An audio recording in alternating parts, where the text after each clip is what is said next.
Hey everyone, my name is Justin. Welcome to the channel where my son and I take a look at games, classic and modern, and give our thoughts on how these games appeal to different generations. Today we are taking a look at the Pathless. Released by Giant Squid in 2020 as a PS5 launch title, this smaller title seemed mostly lost in the mix due to the hype of games like Miles Morales and the Demon's Souls remake. So how does it hold up? Does it stumble and fall off the path, or is it a true hidden gem?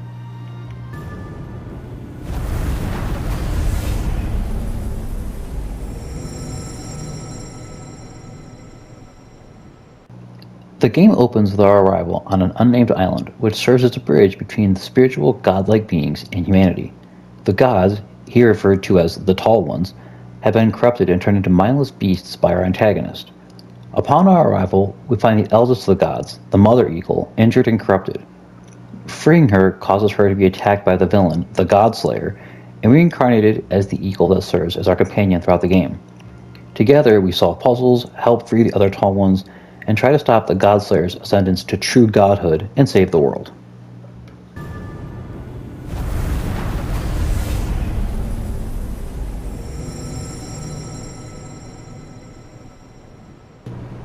In regards to characters, I found there to be more to them than other characters Giant Squid has previously given. The Hunter has a bit of personality. She's defiant, brave. The Eagle shows great care and concern for our safety. But it's the Godslayer that really stood out to me. He's a constant thorn in our side, either attacking us directly or seeking a corrupted Tall One at us. The Godslayer is an interesting villain, someone that views the path of worship of the Tall Ones to be a weakness and believes that if he can ascend to godhood, he will be able to destroy the world, giving it the true path it needs. His viewpoint, while not making much sense as he'd essentially be a god for a little more than Ash, does fit the world and makes him a suitable villain. The Eagle to me stands out as a very well-made character. Though she rarely speaks, the fact that a mostly wordless bird can endear such an attachment where I found myself frequently saying, if the bird dies, we riot, is a testament to the team at Giant Squid and how well she was handled.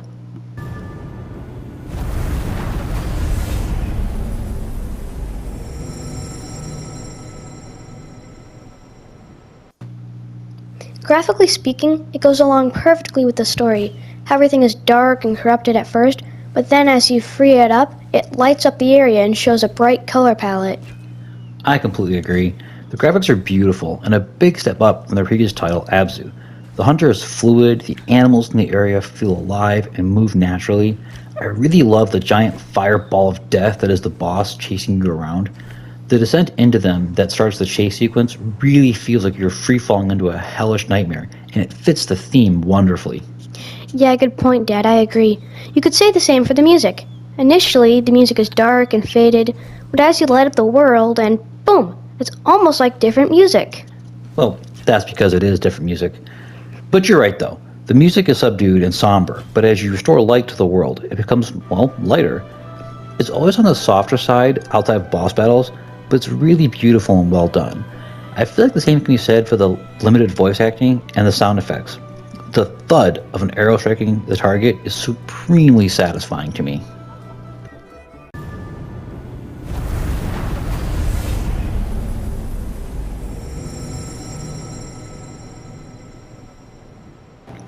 Gameplay by the Pathless really stands out for me. As the Hunter, we sprint around firing our arrows at targets, which gives us a speed boost and refills part of our stamina bar. We can use the Eagle to perform multi-jumps, or flaps as the game calls it, to reach higher areas or to just glide across the map. But my favorite element has got to be the chase sequences. In each area, the corrupted Tall One will pursue you in the form of a giant flaming red ball. If it captures you, it initiates a kind of hide-and-seek sequence where you're separated from the Eagle and must get back to her. But once the towers are all lit up, the tables are turned, and now you are the Hunter with the corrupted fleeing from you. There's an intensity to these segments that is just so satisfying to experience. Not to mention the boss fights.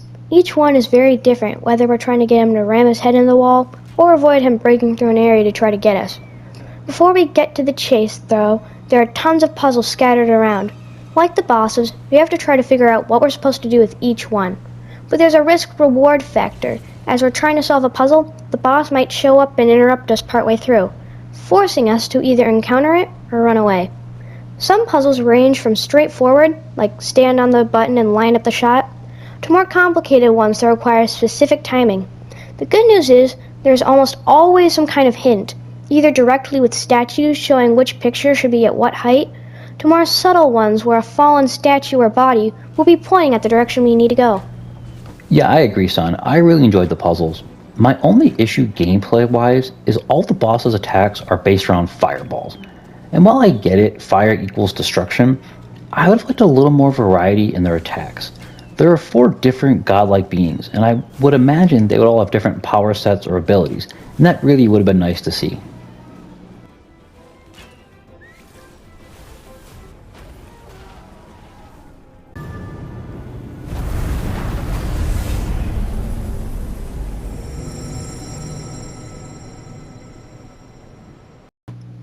Much like Abzu before it, there's a beautiful simplicity to the Pathless that, as an old guy, I really appreciate.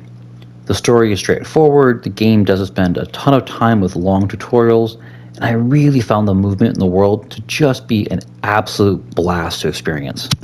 Yep, I agree, Dad. There's something about looking at the giant floating island above you with all the lightning, and you know something's cooking. There's something really fun about darting around and shooting at targets where you just can't miss.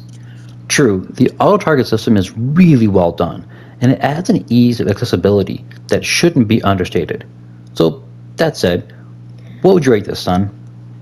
I'd go a 7 out of 10. There are some really cool details like how realistic it was with the trees and grass swaying in the wind, or how the animals run away from you and the boss out of instinct as you get close. I really did like the small touches like the arrows curving around to hit targets was really satisfying to watch. And like you said, Dad, the thunk when you realized there was a tree in the way was a nice touch. Unfortunately for me, the puzzles, chases, and boss fights, while all a lot of fun, were also kind of difficult with the timing, especially the final boss. I'm actually going to disagree here. I'm going an easy 9 out of 10. The Pathless was my favorite PS5 game upon release, and it remains there still. The openness of the world, the speed of traversal, the chase sequences, and boss fights are all just so much fun. My biggest issues with the game are the lack of variety in boss elements. Having no enemies in the open world, while it makes sense, just makes it feel a little bit empty. And mostly, the lack of a New Game Plus or a post game to go back and explore the areas. Once you clear a zone, you can safely go back and explore all the puzzles, but if you don't do this before the end boss, you can't, for story reasons. And while not a huge hindrance, it would have been nice to be able to explore the island in all its fully lit up glory. So that's our quick review and thoughts on Pathless. Thanks for stopping by, and if you liked our work, please support us with a like, comment, and subscribe. Did this hit the mark with you, or did it miss like my dad trying to do platforming? Comment below and let us know what your thoughts are. Thanks, everyone.